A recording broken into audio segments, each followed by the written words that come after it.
Ich habe immer gedacht, ein Leben ohne Rauchen ist unmöglich für mich. Es war meine Zuflucht, meine Entspannung, mein Sein. Es gehörte irgendwie zu mir. Ich habe mindestens 3 Köpfe am Tag geraucht. Doch ich wusste, der Tag wird kommen, wo ich endlich einen Schlussstrich machen muss. Meinem Körper und meiner Psyche zuliebe. So gesagt hat, wenn du jetzt nicht aufhörst, hast du ungefähr noch 5 Jahre. Dieser Schlussstrich war der 1.1.2024 und seitdem bin ich rauchfrei. Heute möchte ich euch meine Geschichte erzählen, meine Erfahrungen und wie ich es geschafft habe, aufzuhören. Hey meine Lieben und herzlich willkommen zu einem neuen Video von mir. Willkommen auf meinem Kanal. Schön, dass ihr hier wieder mit dabei seid. Heute soll es um ein unfassbar persönliches Thema gehen und es ist mir ehrlicherweise auch richtig unangenehm. Und zwar geht es heute um das Thema Rauchen. Es ist mir echt peinlich, darüber zu reden und es fällt mir wirklich nicht leicht, hier das Ganze zu machen. Ich habe euch letztens auf Instagram gefragt, ob ihr Lust hättet auf so ein Video, weil ich sehr, sehr lange geraucht habe. Und ihr habt alle gesagt, ja, unfassbar. Ganz viele haben auch mir geschrieben, dass sie selbst rauchen und super gerne aufhören möchten, es aber nicht schaffen und. In diesem Video möchte ich über meine Erfahrungen sprechen, über meine Tipps zum Aufhören. Es soll aber eher weniger um diesen gesundheitlichen Aspekt gehen, weil ich glaube, jeder, der dieses Video schaut und auch raucht oder mal geraucht hat, weiß, wie schädlich es ist. Trotz dessen, ich verlinke euch mal ein paar Links in der Infobox und da könnt ihr euch nochmal so ein bisschen schlau machen, beziehungsweise euch das so ein bisschen vor Augen halten, wie schädlich es ist und was es mit einem macht und was es mit einem macht, wenn man aufhört. Deswegen, da verlinke ich euch gerne mal paar Seiten und auch Beratungsstellen. Soweit, so gut. Ich glaube, lasst uns starten mit diesem Video und ich erzähle ein bisschen über meine Geschichte und meine Erfahrungen. Es hat alles angefangen, als ich, glaube ich, schon 14 Jahre alt war, 13 Jahre alt war. Ich habe super, super früh angefangen zu rauchen. Und ich glaube, nochmal kurz zur Erklärung, ich habe nie Zigaretten geraucht, sondern es ging immer um Shisha und letzten Endes auch um Vapes. Meine erste Shisha habe ich, glaube ich, mit 14 geraucht, mit 13 geraucht. Ich kann es noch nicht mal genau irgendwie zuordnen und vor allem kann ich mich noch nicht mal an mein erstes Mal irgendwie erinnern. Ich weiß auf jeden Fall, wir hatten so eine riesen Freundesgruppe und dort hatte einer eine Shisha. Und jedes Mal, wenn wir uns dann getroffen haben, haben wir meistens irgendwie Shisha geraucht. Und das war damals noch mit so Selbstanzünderkohlen und es hat überhaupt nicht geschmeckt, aber wir haben es trotzdem gemacht. Und ich habe vor 2 Jahren ungefähr mich mit jemandem ausgetauscht, der auch immer mit in dieser Freundesgruppe da war und er meinte zu mir, Fenja, du hast damals schon immer gesagt, boah, können wir Shisha rauchen? Also meistens ging es sogar von mir aus, dass ich rauchen wollte. Und daran kann ich mich irgendwie gar nicht so wirklich erinnern. Aber dann dachte ich so, krass, ich habe das schon anscheinend sehr gerne gemocht. Das ging dann erstmal so weiter, dass jedes Mal, wenn wir uns getroffen haben, dann geraucht haben. Als ich dann 16 geworden bin, habe ich von diesem Kumpel, der diese Shisha hatte, wollte ich unbedingt eine eigene haben. Und dann ist er extra, oder wir beide sogar, zusammen nach Hamburg gefahren und haben uns dann eine ausgesucht und die dann wieder nach Hause geschleppt und haben die dann ausprobiert und sie hat nicht funktioniert. Also es ist keine Ahnung, was mit der los war, aber sie ging einfach nicht. Und dann ging es erstmal wieder die ganze Zeit so weiter, wenn ich dann bei Freunden war. Also das war ja auch früher, vor allem früher, so in meinem Alter, voll so ein Ding, dass man zusammen gesessen hat und geraucht hat. Ich weiß nicht, wie es bei euch war. Natürlich gerne eure Erfahrungen zum Thema Shisha, Rauchen, Vapen, was auch immer, gerne in die Kommentare, weil somit können wir uns auch austauschen und vielleicht uns gegenseitig auch unterstützen und vor allem merken, dass wir nicht alleine sind. Weil das war bei mir auf jeden Fall der Fall. Zurück zum Thema. Als ich dann 18 geworden bin, habe ich wieder eine Shisha zum Geburtstag bekommen, weil ich es dann irgendwie offiziell durfte. Und ich weiß noch, alle meine Freunde haben das irgendwie mitgeschenkt, also so mit Shisha, Kohle, mit so einem Kohleanzünder, mit Tabak und. Und das war so ein richtiges Highlight für mich, wirklich das zum 18. Geburtstag zu bekommen. Einfach nur krass, aber it's true, es ist einfach die Wahrheit. Weil die dann funktioniert hat, hatte ich auch dann öfters mal die Gelegenheit oder den Wunsch, sie zu rauchen. Und es wurde immer öfter und öfter und öfter. Damals habe ich noch zu Hause gelebt und das war ein ständiger Kampf mit meinen Eltern. Natürlich fanden meine Eltern das nicht cool, aber dadurch, dass ich 18 war und sozusagen alleine entscheiden durfte, konnten sie es mir auch nicht verbieten. Aber es war ihm halt schwierig, weil ich es in ihrem Haus gemacht habe und es unfassbar doll gestunken hat. Papa hat das schon unten irgendwie gerochen und hat gesagt, boah, wieso denn jetzt schon wieder? Und vor allem diese Shisha-Kohlenanzünder, die haben einfach nur gestunken. Und es war Streitthema Nummer 1 bei uns. Und man muss wirklich sagen, als ich die Shisha bekommen habe, habe ich eigentlich so gut wie jeden Tag, also es hat sich irgendwie entwickelt, dass ich wirklich jeden Tag dann irgendwann Shisha geraucht habe. Ich glaube, da war es noch nicht so doll, beziehungsweise maximal 2 Köpfe am Tag. Und dann mit 21 bin ich ausgezogen und zwar hierhin in dieses Häuschen. Und da war es dann natürlich noch viel schlimmer, weil ich hatte meine eigene Shisha. Ich hatte nicht Eltern, die mir gesagt haben, bitte hör auf damit, sondern ich hatte die Freiheit, dann zu rauchen, wann ich möchte. Und da ging es erst so richtig los. Ich habe mindestens 3 Köpfe am Tag geraucht mit meinen Partnern. Wir haben das eigentlich immer gemeinsam auch irgendwie gemacht. Wenn ich einen Freund hatte, hat er es meistens dann auch immer mit mir gemacht. Also das war auch irgendwie immer gar kein Thema. Es war irgendwie normal, damals in meinem Alter Shisha zu rauchen. Eigentlich hatte jeder eine. Und jetzt, wenn ich jetzt so meine Schwester oder so anschaue, ist das schon sehr zurückgegangen. Meine Schwester ist 7 Jahre jünger als ich und das ist nicht mehr so ein krasses Thema, also Shisha. Also es war so ein richtiger Trend, würde ich jetzt mal so sagen. Und es wurde immer schlimmer und schlimmer. Aber ich muss dazu sagen, es hat mich null gestört. Es war nicht so, dass ich so denke, oh Gott, ich rauche so viel und es fühlt sich so schlimm für mich an, sondern es war einfach, okay, ich mag das gerne. Und das hat mir total viel Ruhe gegeben. Ich habe es gerne gemacht. Ich habe es nicht hinterfragt, weil es mir auch körperlich, gesundheitlich super gut ging. Natürlich wusste ich, wie schädlich das ist und dass es eigentlich noch viel, viel schlimmer ist als Zigarettenrauchen. Ich habe noch nicht mal darüber nachgedacht. Das war mir egal. Als ich mich dann immer mehr, vor 4 Jahren ungefähr, mit Spiritualität beschäftigt habe, da kamen dann so manche Gedanken so, Fenja, ich glaube, das ist nicht ganz so gut für deinen Körper. Was machst du da? Und da kamen so die ersten Gedanken auf, dass das in dem Ausmaß eigentlich nicht so richtig ist. Und dass da eigentlich was anderes hintersteckt. Es gab einen bestimmten Punkt, der mich wirklich doll schockiert hat. Und den habe ich euch schon mal erzählt, aber ich versuche das nochmal in Kurzfassung zu erzählen. Wenn Vollmond ist, mache ich manchmal gerne eine Meditation. Vollmond im Löwen, eine Meditation. Das gibt es ganz oft auf YouTube. Und die habe ich da an dem Tag, ich weiß nicht, das war ungefähr vor 2 Jahren, habe ich gemacht und ich war schon ziemlich lange in dieser Meditation drin. Ich glaube 20 Minuten, halbe Stunde irgendwie. Es war alles gut und auf einmal habe ich den Hustenanfall meines Lebens bekommen. Also ich lag ganz normal. Ich habe mich nicht verschluckt oder ähnliches. Ich konnte kaum atmen, so schlimm war dieser Hustenanfall. Und ich weiß noch ganz genau, dass als es so langsam aufgehört hat, dieser Hustenanfall. Das war wie so eine, ich kann es nicht wiedergeben, es ist voll schwierig, das zu erklären, aber es war wie so eine innere Stimme, die so gesagt hat, wenn du jetzt nicht aufhörst, hast du ungefähr noch 5 Jahre. Und ich habe mich richtig erschrocken. Ich wusste zuerst nicht irgendwie so richtig, was ich machen sollte und ob ich das ernst nehmen soll, aber ich habe damit erstmal aufgehört, beziehungsweise vor allem es reduziert. Wie es aber so ist, vor allem bei Süchten, kommen Gedanken und vor allem der Körper, der dir sagt, du brauchst das wieder sehr schnell wieder. Und ich glaube, da war auch so der erste Punkt, weil ich das erste Mal versucht habe aufzuhören oder es zu reduzieren, wie süchtig ich eigentlich danach bin. Und oftmals wird ja auch bei Shisha so gesagt, das ist gar nicht süchtig oder kann nicht so süchtig machen wie Zigaretten. Doch, absolut. Ich hab's dann ignoriert und hab dann irgendwann an meiner rechten Schulter, habe ich einen Huggel irgendwann bekommen.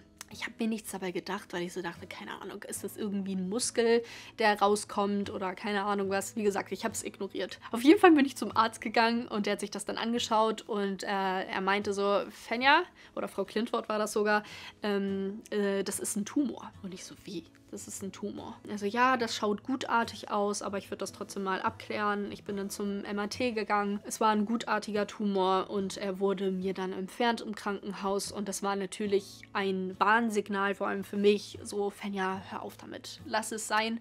Ich glaube, das war so kurz danach, als ich die Signale meines Körpers ignoriert habe, dass es dann ein Tumor kam, direkt am Hals, war schon sehr, sehr auffällig. So, dass ich wirklich gesagt habe, so, bis hierhin und nicht weiter, Fenja, es reicht. Ich habe diese ganzen Shisha-Sachen, Equipment-Sachen eingepackt und habe sie weggeschmissen. Das war's. Und ehrlich gesagt, so die Zeit natürlich am Anfang war es so ein bisschen schwierig, aber da dieser Abgewöhnungsprozess ging eigentlich relativ leicht, würde ich jetzt mal so sagen, weil wenn ich angefangen hätte, hätte ich mir dieses ganze Equipment erstmal wiederholen müssen. Mit einer Shisha, die locker 150 bis 250 Euro kostet, mit Kohleanzünder und. Und die bekommt man nicht einfach nur so an der Tankstelle, sondern das dauert so ein bisschen. Ich hatte gar keine andere Wahl, als es einfach nicht zu tun. Und das war ziemlich gut, das hat mir gut getan. Und dann eines Tages kam ein Freund von meiner besten Freundin mit diesen Vapes an.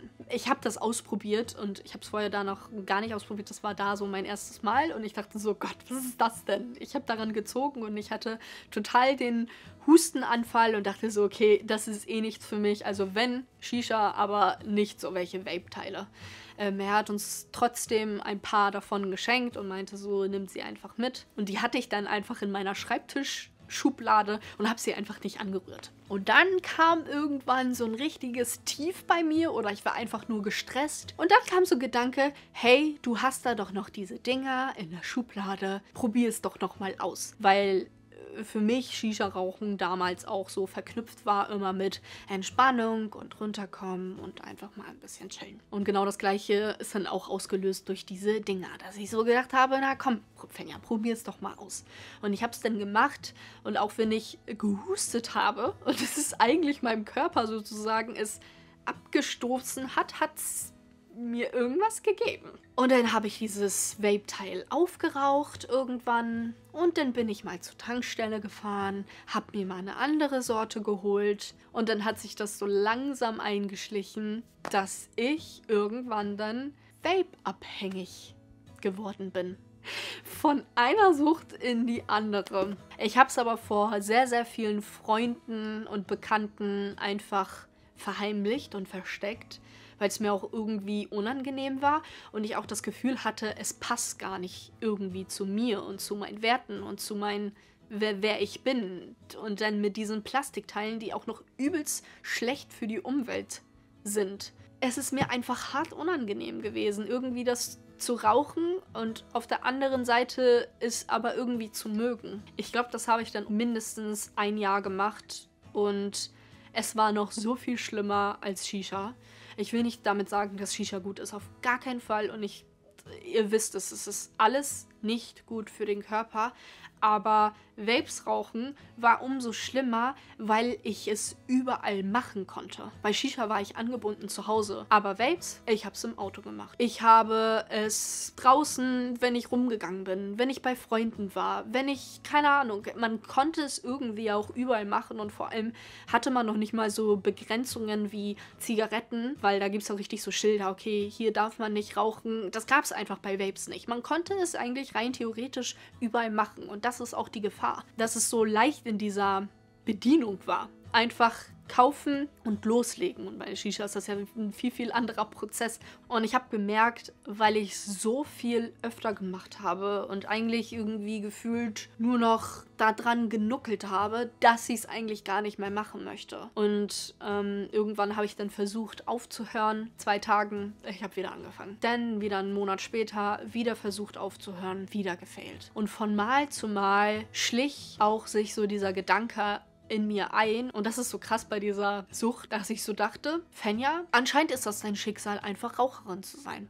Du hast, glaube ich, gar keine andere Wahl. Wenn du nicht mal 3 Tage ohne kannst, dann kannst du es anscheinend nicht. Du bist dafür gemacht worden. Das ist dein Schicksal, Raucherin zu sein, und gib dich damit ab. Ich glaube, das hat sich so das letzte Jahr richtig doll wiederholt, die ganze Zeit. Ich wollte aufhören, ich habe aufgehört nach mindestens einer Woche. Ich habe wieder angefangen und es war irgendwie gefühlt auch von Mal zu Mal schlimmer. So, dass sich die Wut in mir und die Frustration immer mehr angestaut hat. Ich konnte mir selbst auch gar nicht mehr wirklich trauen. So. Wenn ja, okay, du sagst dir selbst jetzt, dass du aufhören möchtest, also glaubst du dir wirklich selbst noch, dass du das wirklich durchziehst? Also ich habe mir selbst nicht mal geglaubt. Und wenn ich mir selbst noch nicht mal vertraue und mir selbst glaube, wie können das denn andere auch? Ich habe schon gemerkt, meinem Körper geht es nicht gut damit. Wenn ich Treppen gestiegen bin, habe ich total Luft geholt.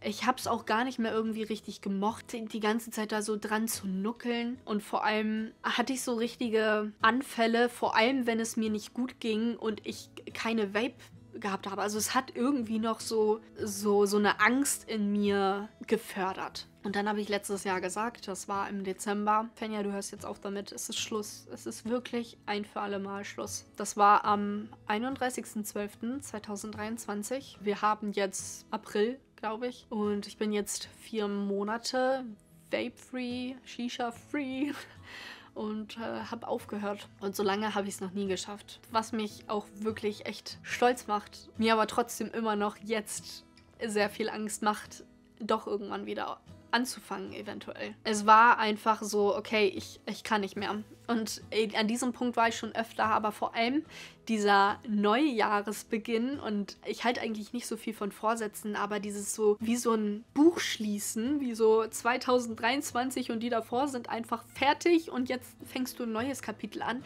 hat mir auch nochmal zusätzlich so einen kleinen Motivationspush gegeben. Ich erzähle euch jetzt von dem Symptom, wie es mir ging, als ich aufgehört habe.